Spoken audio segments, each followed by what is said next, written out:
எல்லாருக்கும் வணக்கம். வந்திருக்கிற ப்ரெஸ் அண்ட் மீடியா எல்லாருக்கும் வணக்கம். இந்த கொஞ்சம் நைட்டு மிக்சிங்லாம் போயிட்டு கொஞ்சம் தூக்கம் இல்லாமல் இருக்கேன். அதனால் எல்லாம் வளர்னா மன்னிச்சிருங்க.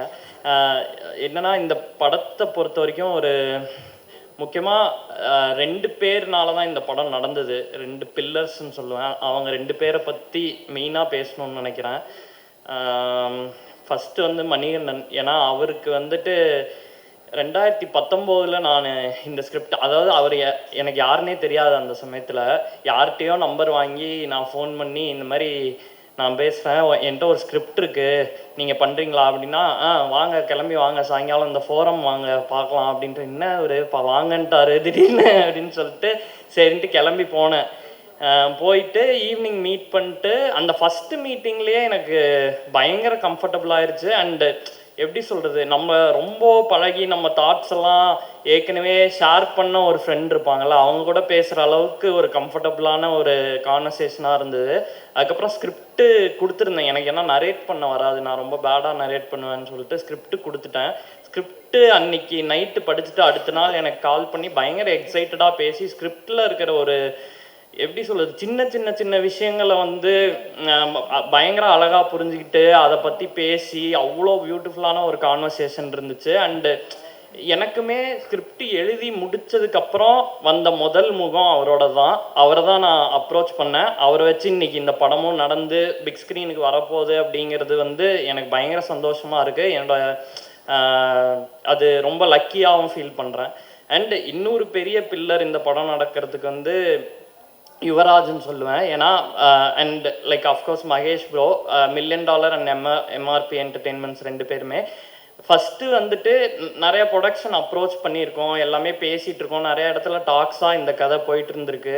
அந்த சமயத்தில் வந்து ஒரு நாள் எனக்கு மணியை ஃபோன் பண்ணி சொல்லும்போது இந்த மாதிரி குட் நைட் பண்ணிகிட்ருக்கோம், அந்த ப்ரொடியூசர்கிட்ட சொன்னேன். அவர் பயங்கரமாக மூவ் ஆகிட்டார், லைக் பயங்கரமாக எமோஷ்னல் ஆகிட்டார் கதை கேட்டு அப்படின்னு சொல்லும்போது, சும்மா நீங்கள் மீட் பண்ணுங்க அப்படின்னு சொன்னார். எனக்கு என்னென்னா ஃபஸ்ட்டு எனக்கு பயங்கர ரெஸ்பெக்ட் வந்துருச்சு. எனக்கு இது படம் நடக்குதோ இல்லையோ, இந்த கதையை ஃபஸ்ட்டு ஒருத்தர் புரிஞ்சுக்கிட்டு எமோஷ்னலாக ரெஸ்பாண்ட் பண்ணியிருக்காங்க அப்படிங்கும்போதே எனக்கு ஒரு பயங்கர சந்தோஷமாக இருந்தது. சரி, அவரை ஃபஸ்ட்டு போய் நான் மீட் பண்ணி ஒரு தேங்க்யூ சொல்லிட்டு ஒரு வேலிடேஷனாக இருந்தது. அப்பா உங்களுக்கு பிடிச்சிருக்கா, தேங்க்ஸ் அப்படின்னு சொல்லிட்டு வந்துடலாம் அப்படின்ட்டு தான் நினச்சேன்.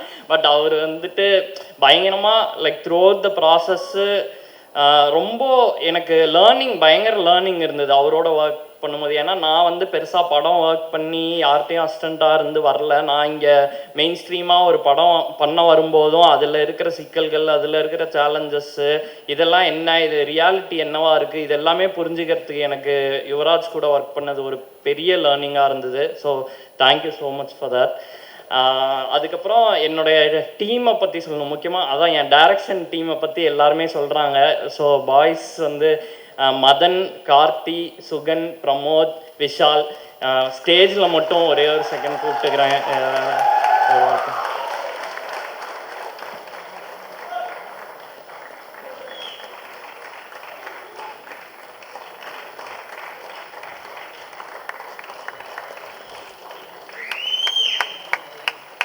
ஸோ 2 பேரால் வர முடியல. இப்போ கூட ஏதோ வேலை தான் போயிட்டுருக்கு. ஆக்சுவலி ஹரிஹரன் இருக்குங்க.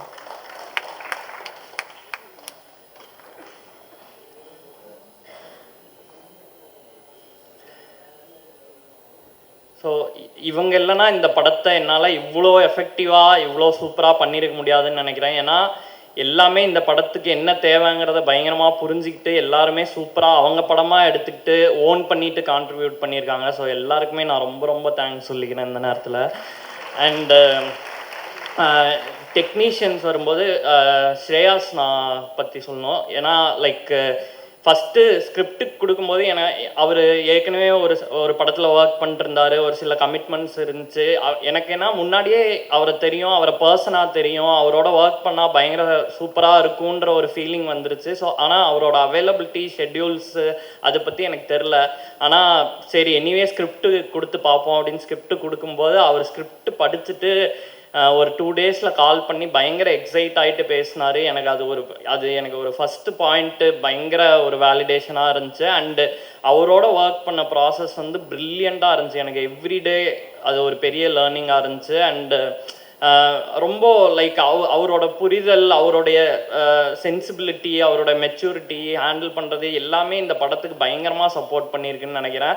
இந்த கேரக்டர்ஸை வந்து நீங்கள் படம் பார்க்கும்போது ரொம்ப நெருக்கமாக ஃபீல் பண்ணுவீங்கன்னு நினைக்கிறேன். அதுக்கு அவருடைய விஷுவல்ஸு, அவரோட ஒர்க் வந்து ஒரு ரொம்ப ரொம்ப கீ ரோல் ப்ளே பண்ணணும்னு நினைக்கிறேன். அடுத்து வந்து சாண்ட்ரால்டன் ஐயாவை பற்றி சொல்லணுன்னா லைக் சொல்லிகிட்டே போகலாம், பேசிகிட்டே போகலாம், அவ்வளோ இருக்குது பேசுகிறதுக்கு. லைக் அதான் இந்த படத்தோட ப்ராசஸில் ரொம்ப 2 பேரை ஈச் அதர் ரொம்ப நல்லா புரிஞ்சுக்கிட்டு ரொம்ப ஒரு நல்ல நட்பு எங்கள் 2 பேர்த்துக்குள்ளே உருவாயிருக்குன்னு நினைக்கிறேன் இந்த படத்தெல்லாம் தாண்டி. அண்ட் அந்த நட்பும் பிரியமும் இந்த படத்தோட பாடல்களாக வெளியே வந்திருக்கும் போது அந்த பாடல்கள் எல்லாமே அவ்வளோ சூப்பராக வெளியே வந்திருக்கிறதுக்கு காரணம் அந்த புரிதலும் அன்பும் தான் நினைக்கிறேன். அது ரொம்ப நல்லா அவருமே அவருடைய ஃபுல் ஹார்ட்டை இந்த படத்துக்கு போட்டு ஒர்க் பண்ணியிருக்காரு. அண்டு ஸ்கோர் வந்து நீங்கள் தேட்டரில் பார்த்து தெரிக்க போகிறீங்க கண்டிப்பாக. வந்து நான் இது அஷ்யூர் பண்ணுறேன், இது ரொம்ப கான்ஃபிடண்ட்டாக சொல்கிறேன். ஸ்கோர் வந்து கண்டிப்பாக ஒரு டாப் நாட்ச் ஒர்க் கொடுத்துருக்காரு. அதுக்கு ரொம்ப ரொம்ப நன்றி ஐயா. அதுக்கப்புறம் key technicians, art director Rajkamal, அவரும் சூப்பராக ஒர்க் பண்ணி கொடுத்துருக்காரு. ஷூட்டில் வந்து ஒரு எந்த ஃபஸ்ஸும் இல்லாமல் வேலை பார்க்குறதே தெரியாமல் ரொம்ப ஈஸியாக ப்ராசஸ் மாற்றி நல்லா வேலை பார்த்து கொடுத்தாரு. அவருக்கு தேங்க்யூ. அண்ட் நவா, உங்களுக்கு ஒரு மிகப்பெரிய நன்றி. ஒரு பயங்கரமான யூத்ஃபுல் வைப்பை க்ரியேட் பண்ணியிருக்கீங்க படத்துக்கு. அது நிறையா பேர் காஸ்டியூம்ஸ் படம் பார்த்தவங்களுமே ஸ்பெசிஃபிக்காக சொல்லி அவங்க அதாவது அந்த கேரக்டர்ஸ் வந்து அந்த ஸ்டைலிங் மூலமாக வெளியே வராங்க அப்படிங்கிறது படத்துக்கு ஸ்டோரிக்கு பயங்கரமாக சப்போர்ட் பண்ணுது. ஸோ அதுக்கு ரொம்ப நன்றி. அண்டு முக்கியமாக நான் பரத்தை பற்றி சொல்லணும், என்னோடய எடிட்டரு. அவர் வந்து like he's contributed a lot to this film. அவர் வந்துட்டு பயங்கர அவரோட ஸ்டோரி சென்சிபிலிட்டி, அவர் எப்படி வந்து என்ன தேவை, இந்த கதைக்கு என்ன தேவை, எவ்வளோ இருந்தால் இது எஃபெக்டிவாக கம்யூனிகேட் ஆகும் அப்படிங்கிற அவரோடைய சென்சிபிலிட்டிலாம் பார்த்து நான் வியந்திருக்கேன். எடிட்டில் நான் எழுதி பண்ண சீனையே அவர் எடிட் பண்ணி காட்டும்போது ஒரு சென்ஸ் வரும். அதெல்லாம் பார்த்துட்டு சூப்பராக நான் எக்ஸைட் ஆகிருக்கேன். ஸோ பரத்துக்கும் ரொம்ப தேங்க்ஸ் இந்த நேரத்தில். அண்டு லிரிசிஸ்ட் மோகன்ராஜன் ஐயா, அவருக்கு வந்து ஒரு ஸ்பெஷல் நன்றி. என்னை வந்து ஒரு விகடனில் ஒரு பேட்டி எடுத்தாங்க கொஞ்ச நாளைக்கு முன்னாடி. அந்த பேட்டியில் சொல்லியிருப்பேன், இந்த படத்தோட லிரிக்ஸ் வந்துட்டு செல்வராகவன் சார் படத்துலலாம் நாமுத்துக்குமார் சாரோட லிரிக்ஸுக்கு ஒரு வேல்யூ என்ன வேல்யூ இருக்குமோ அந்த வேல்யூ இந்த படத்தில் லிரிக்கலாக இருக்கும் அப்படிங்கிறத நான் நம்புகிறேன். அப்படி அட்லீஸ்ட் என்னோட பெர்ஸ்பெக்டிவ் அது.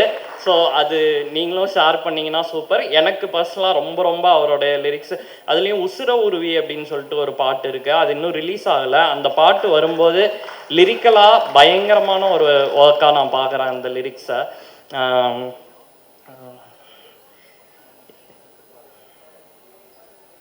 ஸோ இதுக்கப்புறம் ப்ரொடக்ஷன் டீம் சொல்லணும். ஹரீஷ், பாலா, விஜய் இவங்க எல்லாம் பண்ண சப்போர்ட் வந்து பயங்கர இம்மென்ஸான சப்போர்ட்டு. இவங்க இல்லைன்னா இந்த இவராக சொன்ன மாதிரி இந்த காலகட்டத்துக்குள்ளே இவ்வளோ ஒரு எஃபெக்டிவான ப்ராடக்ட் டெலிவர் பண்ணியிருக்க முடியுமான்னு தெரியல. அவங்களோட உழைப்பு இந்த படத்தில் பெருசு. அண்டு காஸ்ட் பற்றி சொல்லணுன்னா நான் முக்கியமாக ஃபஸ்ட்டு கண்ணா ரவி பற்றி சொல்லணும்னு நினைக்கிறேன். ஏன்னா ஃபஸ்ட்டு நானும் கண்ணாவும் சேர்ந்து லிவ்இன் ஒரு சீரீஸ் பண்ணியிருக்கோம். அண்ட் எங்கள் 2 பேருக்கும் நல்ல கம்ஃபர்ட் இருக்குது. லைக் அஸ் பீப்புளாகவே ரொம்ப க்ளோஸ் ஃப்ரெண்ட்ஸு. ஸோ இந்த படத்தில் ஒரு ரோல் இருக்குது. நான் அந்த ரோலை பற்றி நான் பெருசாக டீசர் ட்ரெய்லர்லாம் வரும் அந்த ரோலு, ஆனால் அது படத்தில் என்னவா வரும்னு நீங்கள் பார்த்தீங்கன்னா ஒரு சர்ப்ரைஸ் இருக்கும். அந்த ரோலை வந்து நான் நிறையா பேர் ஆப்ஷன்ஸ் யோசிச்சுட்டே இருந்தேன். ஆனால் திருப்பி எனக்கு கண்ணாவை தவிர யாருமே தோணலை. கண்ணாவுக்கும் வெவ்வேறு கமிட்மெண்ட்ஸ் சில டைம் இருந்ததுனால அது ஒரு மாதிரி நடக்குமா நடக்காதாங்கிற ஒரு இடத்துலையே இருந்தது. ஆனால் எனக்கு இது கண்ணா பண்ண போகிறாரு, இது நடக்க போகுதுங்கிற ஒரு இடம் வந்தோன்னே தான் எனக்கு ஒரு பெரிய பெருமூச்சே விட்டேன் நான். ஏன்னா இந்த ரோல் நீங்கள் படத்தை பார்த்தா அவர் எவ்வளோ மெச்சோர்டாக எவ்வளோ பியூட்டிஃபுல்லாக ஹேண்டில் பண்ணியிருக்காருங்கிறது உங்களுக்கு தெரியும். அது ஒரு ரொம்ப பேசப்படக்கூடிய ஒரு ரோலாக இருக்கும். அது நிச்சயமாக சொல்கிறேன், எல்லார் மனசுக்கும் நெருக்கமாகக்கூடிய ஒரு ரோலாக இருக்கும் அவர் பண்ணியிருக்கிற ரோலு. அதுக்கப்புறம் சரவணன் சார் பண்ணியிருக்காரு. அவருக்கு ரொம்ப நன்றி இந்த நேரத்தில். அவர் சூப்பரான ஒரு பர்ஃபார்மன்ஸ் கொடுத்துருக்காரு. கீதா கைலாசம் மேம் பண்ணியிருக்காங்க, அவங்களும் சூப்பராக பண்ணியிருக்காங்க. அது இல்லாமல் ஹரிஷ், ஹரிணி, நிக்கிலா இவங்க எல்லாமே கேரக்டர்ஸாகவே தான் லைக் வாழ்ந்திருக்காங்கன்னு நினைக்கிறேன். நீங்கள் படம் பார்க்கும்போது இவங்க எல்லாத்தையுமே லைக் உங்கள் வீட்டுக்கு யூ வில் டேக் தெம் பேக்குன்ற ஒரு ஃபீலில் தான் இருக்கும். அருணாச்சலேஸ்வரன் ஒருத்தர் பண்ணியிருக்காரு, அவர் ஒரு சர்ப்ரைஸ் பேக்கேஜாக இருப்பாருன்னு நினைக்கிறேன் படத்தில். அவர் ரீல்ஸ்லலாம் ஃபேமஸ்ஸு, அவர் ஒரு முக்கியமான ரோல் பண்ணியிருக்காரு. இது தவிர யாரையாச்சும் மறந்துட்டேன்னா என்ன, கௌரியை மறந்துட்டேன் சாரி. ஸோ கௌரி வந்துட்டு அதான் ரொம்ப லைக் என்ன சொல்கிறது, இந்த படத்துக்கு கண்ணா எப்படி சொன்னனோ அதே தான், கௌரியை தவிர யாரும் இந்த ரோலை பண்ண முடியாதுங்கிற அளவுக்கு கன்வின்ஸ் பண்ணிட்டாங்க இந்த ரோலில். ஏன்னா இந்த ரோல் ரொம்ப காம்ப்ளெக்ஸான ரோலு அண்டு நிறையா ஷேட்ஸ் ஆஃப் எமோஷன்ஸ் இருக்கிற ரோலு. அதை வந்து பயங்கர கிரேஸ்ஃபுல்லாக பயங்கர ஒரு மெச்சூரிட்டியோடு ஹேண்டில் பண்ணியிருக்காங்க. அண்டு அவங்க லைக் எப்படி சொல்கிறது, அவங்களுக்கு ஒரு பர்சனல் ட்ராஜடி நடந்த ஒரு சமயத்தில் இந்த படத்தோட ப்ராசஸ் ஆரம்பிச்சிச்சு. ஆனால் அதை வந்து எவ்வளோக்கு எவ்வளோ ப்ராசஸ்ஸாக மாற்றி எவ்வளோக்கு எவ்வளோ அந்த எனர்ஜியை வந்து படத்துக்குள்ளே சேனலைஸ் பண்ணி படத்தோட ஒரு எமோஷ்னல் கோர் வந்து அவங்க கேரக்டர் தான் ஆக்சுவலி சொல்ல போனால். ஸோ அதை வந்து பயங்கர பியூட்டிஃபுல்லாக ஹேண்டில் பண்ணியிருக்காங்க. ரொம்ப ரொம்ப ஹாப்பி. இவங்க எல்லாரோடையும் ஒர்க் பண்ணது எனக்கு ஒரு மைண்ட் ப்ளோயிங் எக்ஸ்பீரியன்ஸாக இருந்துச்சு. And like I would do it all over again அப்படிங்கிற மாதிரியான ஒரு எக்ஸ்பீரியன்ஸாக இருந்துச்சு. Thank you so much. Thank you every one.